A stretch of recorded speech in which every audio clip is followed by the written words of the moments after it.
이번 시간에는 교과서 40페이지 덧셈의 교환법칙과 결합법칙에 대해서 한번 보도록 하겠습니다. 두수 플러스 2와 마이너스 7의 덧셈이라고 했고요. 바로 전 동영상에서 세 번째, 네 번째 케이스와 같은 거라고 볼 수 있겠습니다. 세 번째 케이스 덧셈과 뺄셈 순으로 나온 거, 네 번째 뺄셈과 덧셈 순으로 나온 거였었다라고 볼 수 있는데요. 이렇게 계산을 했더니 값은 어떻게 되었다는 거예요? 둘 다 동일하게 마이너스 5가 나왔다라는 거죠. 여기서 중요한 포인트는 두 수의 순서를 바꾸어 더해도 그 결과는 같습니다. 그런 것을 어떻게 한다? 교환법칙이라고 합니다. 즉 덧셈에서는 똑같이 덧셈 연산이 되어 있을 땐 앞에하고 뒤에 있는 숫자를 뒤바꿔도 상관이 없다라는 거죠.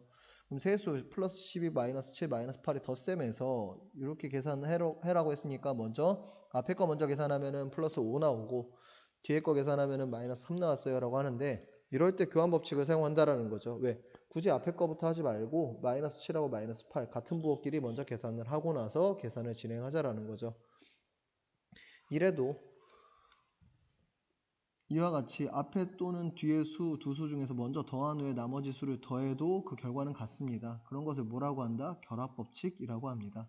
교환법칙은 순서를 바꿔주는 거고요. 결합법칙은 우선 계산할 것을 묶어주는 형태를 이야기하는 겁니다. 그래서 이 두 가지가 중요하겠고요. 나중에 분배법칙이라는 것도 나오게 되는데 그건 곱셈의 케이스에서 나오기 때문에 나중에 본다라고 생각하시면 될 것 같아요.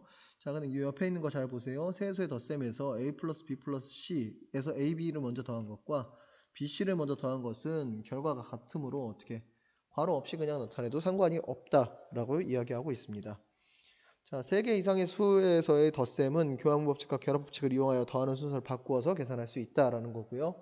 여기에서 보게 되면 보기에서 마이너스 있는 것끼리 먼저 계산을 해줘도 되겠지만 여기 어떤 거? 여기도 분수고요. 여기도 분수가 되겠죠. 그렇기 때문에 교환법칙을 통해서 분수 먼저 계산합니다. 그리고 이 둘을 따로 묶어주니까 그게 결합법칙이 되겠죠. 그래서 계산을 해주면 이와 같이 나올 수 있다라고 하는 거고요. 밑으로 내려가 볼게요. 자, 문제 2번입니다. 마이너스 5 플러스 8 플러스 5라고 되어 있는데 이거 같은 경우는 어떻게? 이 둘의 순서를 바꿔줍니다. 그러면 어떻게 되겠어요? 플러스 8 플러스 마이너스 5 플러스 5가 되겠죠. 그 다음에 어떻게? 이렇게 둘을 묶어주면은 이 값은 얼마가 돼요? 0이 되겠죠. 그러므로 얼마? 플러스 8이 나오게 됩니다. 자, 다음 두 번째 것도 어떤 거랑 바꿔줘요? 이 둘을 바꿔주는 게 편하겠죠. 바꿔주게 되면 어떻게 돼요? 플러스 2분의 1이라고 먼저 존재할 거고요. 네, 여기 가로 있었습니다. 플러스 2분의 1과 플러스 마이너스 3분의 2하고 플러스 마이너스 3분의 1하고 여기에다가 결합법칙 이용해서 이렇게 만들어주고요. 마이너스 3분의 2하고 1 더해주니까 마이너스 1이 나오겠죠. 그럼 이 값은 플러스 2분의 1 하고요. 플러스 마이너스 1이므로 얼마? 마이너스 2분의 1이라고 써주셔도 되겠죠. 뭐 이렇게 쓰셔도 되고 또는 어떻게 쓸 수도 있어요. 소수로 표현할 수도 있겠죠. 마이너스 0.5 이렇게 표시해 주셔도 상관없습니다. 네, 이번 시간은 덧셈의 교환법칙과